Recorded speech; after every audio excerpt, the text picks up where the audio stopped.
तो चलिए शुरू करते हैं। किसके लिए काम करते हो तुम? बताओ। सर मैं काम ही नहीं करता हूँ कुछ। कैसे हैं आप? सब राधा रानी कृपा। तो आप ये दावा करते हैं कि आप भगवान कृष्ण के साथ पढ़ते हैं। जगत गुरु ने इस पर कहा कि आप मूर्ख हैं। क्या आप सच में भगवान कृष्ण के साथ पढ़ते हैं? ये कैसे संभव है? जी हाँ, मैं श्री कृष्ण जी को अपने छोटे भाई के रूप में बचता हूँ। उनके साथ बातें करना, खेलना मुझे बहुत अच्छा लगता है। माँ खराब हो जाएगा, मैं माँ अम्मा बहन पे आ जाऊंगा, मैं इनकी अम्मा बहन पे आ जाऊंगा। ये कैसे संभव है? आप कैसे उनके साथ पढ़ते हैं, कैसे उनके साथ खेलते हैं, क्या सिखाते हैं आप उनको? अरे कोई ठाकुर जी को अपना दादा मानता है, कोई ठाकुर जी को अपना छोटा भाई मानता है, कोई ठाकुर जी को अपना बड़ा भाई मानता है। वैसे ही मैं ठाकुर जी को अपने छोटे भाई के रूप में बचता हूँ। क्या ये क्या बक रहे हो मां? तो सिर्फ आप ही के साथ पढ़ते हैं, बाकी बच्चों के साथ भी पढ़ते हैं? अरे वो तो हर किसी के साथ खेलते हैं, हर किसी से बात करते हैं। जो भी उनके साथ मन लगा के प्रेम से बात करता है, ठाकुर जी उन सबसे बात करते हैं। आपसे क्या बात करते हैं? क्या कहते हैं आपसे? हर तरह की बात करते हैं। मेरे छोटे भाई हैं वो। कुछ तो बोलते होंगे ना, जैसे क्या बोलते हैं आपसे? छोटे भाई हैं तो क्या कहते हैं आपसे? हर तरह की बात करते हैं। जब मैं शास्त्र पढ़ता हूँ वो भी मेरे साथ सुनने के लिए बैठ जाते हैं। अच्छा, जब आप शास्त्र पढ़ते हैं, कौन सा शास्त्र? जी, मैं भागवत जी का पाठ करता हूँ। अच्छा, वैसे आपने अभिनव जी कहाँ तक पढ़ाई की है? किस स्कूल में आप पढ़ते हैं? थोड़ा इस बारे में भी दर्शक जानना चाहते हैं। मैं दिल्ली के स्कूल में पढ़ता हूँ, लेकिन अभी ऐसी स्थिति आ गई है कि इन ट्रोलर्स की वजह से मैं स्कूल नहीं जा पा रहा हूँ। अच्छा, आप हम लोगों को भी सुनाएंगे जरा, क्या पढ़ते हैं आप? आपने कहा कि मैं छोटे भाई के तौर पर भगवान आपके साथ पढ़ते हैं, उनको बहुत सारी बातें आप बताते हैं। क्या बताते हैं? कौन सा शास्त्र पढ़ते हैं? थोड़ा हमारे दर्शकों को भी तो बताइए। जी, मैं भागवत जी पढ़ता हूँ। मैं आपको भागवत जी के कुछ श्लोक सुनाता हूँ। सच्चिदानंद रूपाय विश्वोत्पत्त्यादि हेतवे तापत्रय विनाशाय श्री कृष्णाय वयं नुमः।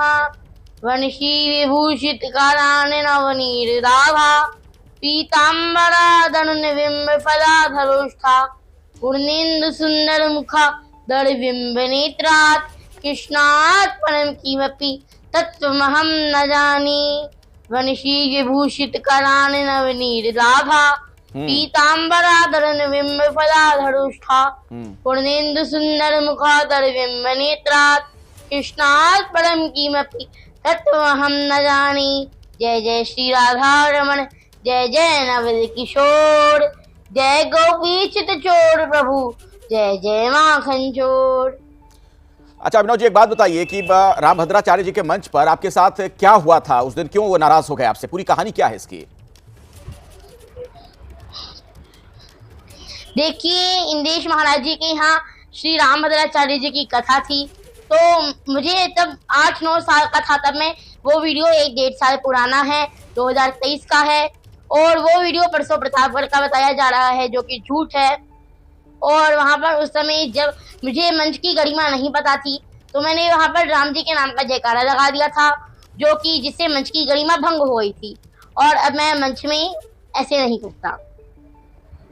तो आप क्या कह रहे हैं कि आपके खिलाफ लोग झूठ फैला रहे हैं, फिर झूठी बातें बताई जा रही हैं? कौन लोग हैं वो? फिर रामभद्राचार्य जी ने मुझे नीचे भेज दिया था, तो लेकिन रामभद्राचार्य जी के डांट में उनका कितना सारा प्रेम भी तो था, उनकी डांट में उनका प्रेम छिपा हुआ था, और मैंने तो उसको आशीर्वाद स्वरूप भी पाया।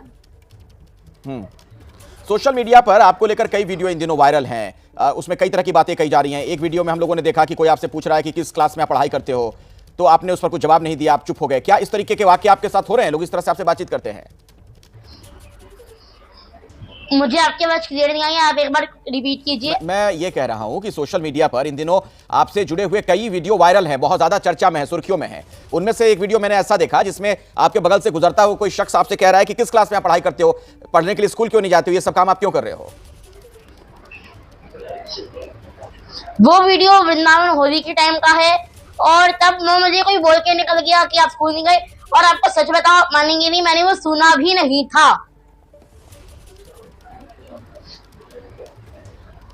एक बात और मुझे बताइए, एक और वीडियो, चूंकि आप ही के वीडियो की बात बार बार हो रही है, तो एक और वीडियो इन दिनों वायरल है आपका। उसमें तो आप यहां तक कहते हुए दिखाई दे रहे हैं कि मैं तो चिकन खाता हूं बहुत प्यार से, मेरी मां नहीं खाती है लेकिन मेरे लिए बनाती हैं। वो वीडियो लॉकडाउन का था, और मैंने एक पोयम सुनी थी ऑनलाइन, और वो मैंने दोहरा दी। वो पोयम बहुत बड़ी है, लोगों ने इस लाइन को फोकस करके इसकी वीडियोस निकाली है। वो मैंने ऑनलाइन पोयम सुनी थी और मैंने दोहरा दी।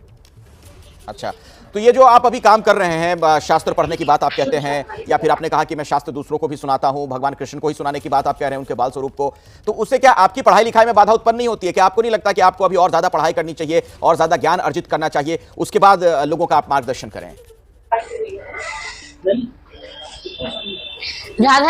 राधा रानी की कृपा से मैं पढ़ाई और साथ साथ राधा रानी ठाकुर जी की भक्ति एक साथ बैलेंस कर पाता हूँ।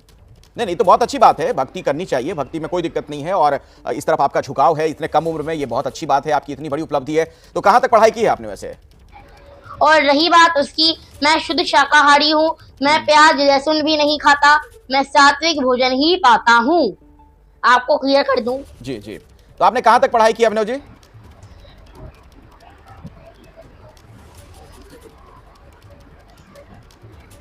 मेरी आवाज आ रही है अभिनव जी? आज देश का मुद्दा बनाया जा रहा है कि स्वामी रामभद्राचार्य जी ने अभिनव अरोड़ा को मंच से उतार दिया।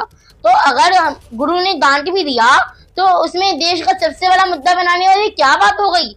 जब आप भी 8-9 साल के थे, आपके गुरु ने भी तो आपको डांटा होगा, आपके माता पिता ने भी तो आपको डांटा होगा। मुझे आपकी आवाज क्लियर नहीं आ रही है? नहीं, आप बहुत अच्छी बात कह रहे हैं कि गुरु ने अगर किसी को डांट भी दिया तो चलिए कोई बात नहीं। तो आपको क्या लगता है कि आपके खिलाफ कोई साजिश रच रहा है, कोई षड्यंत्र है ये? आवाज क्लियर नहीं है किसी भी तरह से। अभी मेरी आवाज आपको मिल रही है अभिनव जी? क्या आप मुझे सुन पा रहे हैं? क्या मेरी आवाज आप तक आ रही है? मेरे पास आवाज नहीं आ रही। बंद करो, हाथ जोड़ के मैं गुजारिश करता हूँ।